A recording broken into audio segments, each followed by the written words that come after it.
ఎంత అభిమానం అంటే అసలు మాటల్లో వర్ణించలేనటువంటి అభిమానం. వర్ణించినా తక్కువైతది కాబట్టి ఇంక వర్ణించలేనంతే. ఆ తల్లి యొక్క కారుణ్యానికి పారవశ్యుడనే నేనొచ్చానంతే. ఏం ప్రసంగించనీకి రాలేదు. వాస్తవంగా చెప్తున్నాను.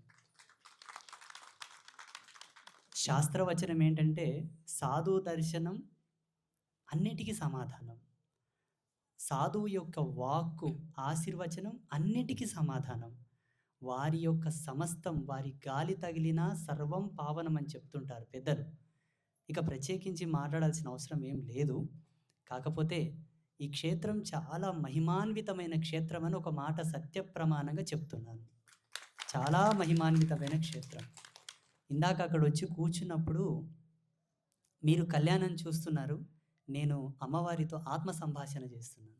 అంటే నా కనెక్షన్స్ నాకుంటాయి కదా! మాకొచ్చే కనెక్షన్స్ మాకొస్తాయి.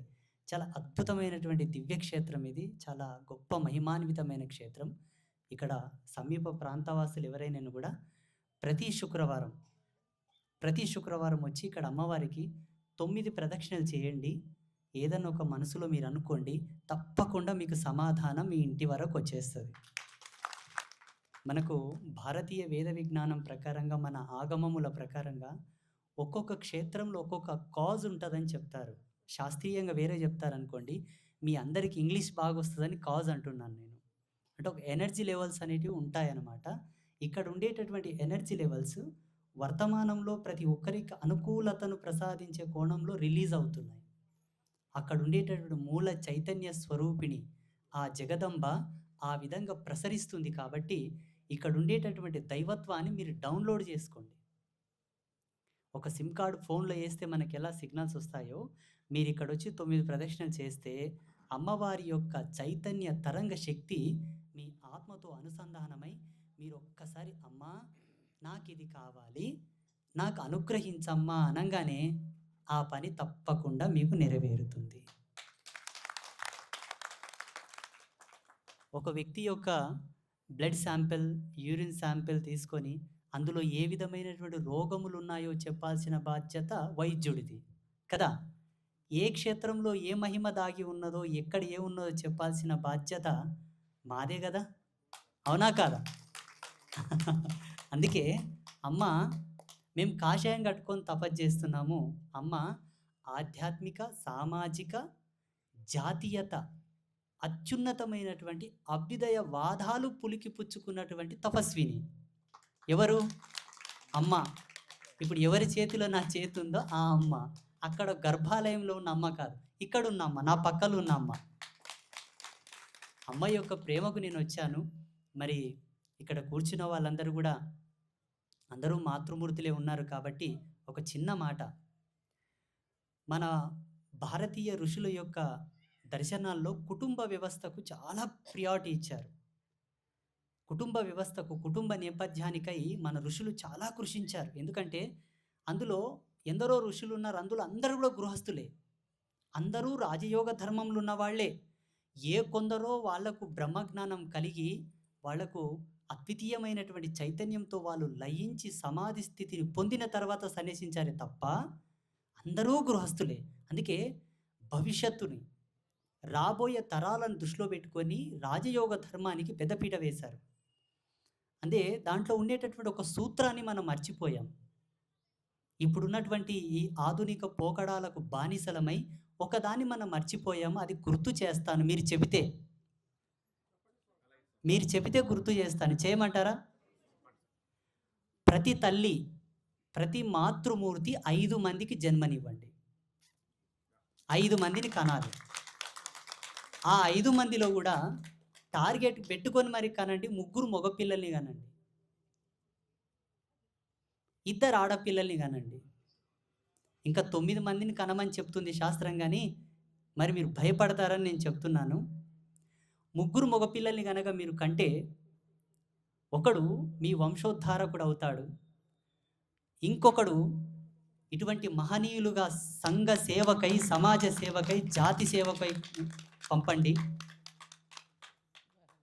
ఇంకొకరిని మాలాంటి యతిని చేసి ఆధ్యాత్మిక విజ్ఞానానికై కృషించి ధార్మికమైనటువంటి విజ్ఞానాన్ని సంపాదించి భావి తరాలకు దారబోయమని పంపండి. అది మీరు చేయవలసినటువంటి గొప్ప తపస్సు. గృహస్థులే చేయాలి. మాలాంటి సన్యాసులం చేయం కదా! మీరే చేయాలి. ఇంకొన్ని శాస్త్రాలు ఏం చెప్తాయంటే 5 మందిని మగపిల్లల్ని కనమని చెప్తాయి. ఇంతకుముందు ముగ్గురు గురించి చెప్పాను. ఇంకా ఇద్దరు మిగిలిపోతారు కదా! ఒకరిని ఈ దేశ సంరక్షణ కోసమై సైనికుని చేసి పంపాలి. ఇంకొకడు మిగులుతాడు కదా మగపిల్లగాడు 5 మందిని కంటే. పురుష సంతతికి నోచుకోక ఆడపిల్లలకే జన్మనిచ్చినటువంటి తల్లులకు ఇల్లరికంకు ఒక కొడుకును పంపండి. ఇది ఋషి అన్నిటిని దర్శించి చెప్పాడు. ముగ్గురు ఆడపిల్లలకు జన్మనియ్యాలని ఎందుకోసం చెప్పానంటే, ఒక మాతృమూర్తి అఖండ సౌభాగ్యవతి 16 దివ్య ధర్మాలతో ఉండేటటువంటి సువాసిని తన గర్భము చీల్చుకొని కన్నటువంటి ముగ్గురు ఆడపిల్లల్ని 3 పొలిమేరలకు మనుమిస్తే ముగ్గురమ్మలతో సమానమట. స్వామి మేము పిల్లలు కనేటటువంటి ఫ్యాక్టరీయా ఏందా అని మీరు అనుకోకండి. అది కాక మీరు ఏం చేయగలరు చెప్పండి ఈ జగతికి? ఇప్పుడు నేను ఇక్కడ పిలిపించారు, నేను ఇక్కడ కూర్చున్నాను. ఈ ప్రజ్ఞ నాది కాదు, నాకు జన్మనిచ్చిన నా తల్లిదండ్రిది. ఆ ఘనతలో మీరుంటే అన్ని తపస్సులు చేసినటువంటి రివార్డులు అన్నీ బ్రేక్ చేసిన వాళ్ళు అవుతారని ఒక సదుద్దేశంతో చెప్తున్నాను. ఈ మధ్యలో ఒకరే ముద్దు ఇద్దరు వద్దని ఒక నినాదం తీసుకొచ్చారు. అది మన దేశాన్ని, మన ధర్మాన్ని మోసం చేసేటటువంటి కుట్ర. దయచేసి చెప్తున్నాను, మీకు భగవత్ కృప ఉంటే, సంతాన సాఫల్యతమైనటువంటి సిద్ధి ఉంటే, ఈ చిన్న చిన్న కారణాలు అడ్డుపెట్టి దానికి దూరం కాకుండా మన ధర్మాన్ని ఆచరించాలనే కోణంతో నేను చెప్తున్నాను. మరి తప్పుగా అనుకోకండి దయచేసి. మీ పిల్లలకు మీరు చెప్పాలి, ఫలానా క్షేత్రానికి మేము వెళ్ళినప్పుడు ఒక స్వామీజీ వచ్చారు, ఆయన చెప్పినటువంటి సందేశం అమ్మ, మీకు చాయిస్ ఉంది కదా, ఇంకొక ఇద్దరిని ఎక్కువ కనిపెట్టండి అని అడగండి, చెప్పండి. ఈరోజు ఈ వేదిక మూలకంగా ఇదే నేను చెప్పాలనుకున్నటువంటి అంశం. అలాగే అమ్మ ఇప్పుడు చేసినటువంటి ఈ సన్మానము, ఈ పూజ, ఇది మాటల్లో వర్ణించలేనటువంటి గొప్ప పూజ. ఈ ప్లాట్ఫామ్ కేంద్రకంగా ఇది జరగడం అన్నది చాలా గొప్ప విశేషం. రాజకీయ నాయకులు చేస్తారు, వేరే వాళ్ళు చేస్తారు, వాళ్ళ స్వలాభం అందులో ఉంటుంది. కానీ ఆధ్యాత్మిక కేంద్రమైనటువంటి ఈ జగదంబ సన్నిధానంలో అమ్మ చేయడం అన్నది ఇంకా విశేషమైనటువంటిది. నేనైతే చాలా చాలా సంతోషపడ్డాను. అమ్మకు ఒకసారి గట్టిగా చప్పట్లు కొట్టాలి. మరి నన్ను ఇక్కడికి పిలిపించి నాకు ఈ పూజను చూయించేటటువంటి అదృష్టం అమ్మ నాకు కల్పించినందుకు వారికి మనస్ఫూర్తిగా ధన్యవాదాలు తెలియపరుస్తూ, మీ అందరికీ శుభాశీస్సులు, అష్టలక్ష్మి సమన్వితమైనటువంటి ఆశీర్వాదాన్ని ప్రసాదిస్తూ, శుభం భవతు. శ్రీమాత్రే నమః.